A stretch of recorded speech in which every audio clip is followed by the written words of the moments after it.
You're watching Ahmednagar City Channel. नमस्कार, मी राणी Kasliwal, ATV news मध्ये आपलं स्वागत। सध्या लोकसभा निवडणुकीची धामधूम पाहायला मिळते।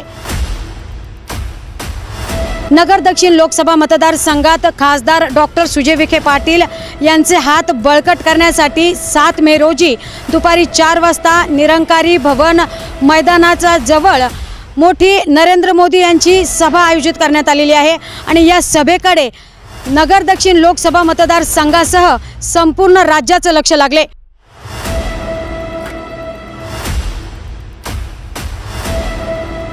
आपण पाहू शकता की इतक्या मोठ्या प्रशस्त अशा 17 ते 18 एकर जागेच्या या मैदानामध्ये मोठी सभा आयोजित करण्यात आली आहे आणि या सभेची जय्यत तयारी आपण आता पाहू शकतो। किती मोठ्या प्रमाणात इथे ही जय्यत तयारी चालू आहे।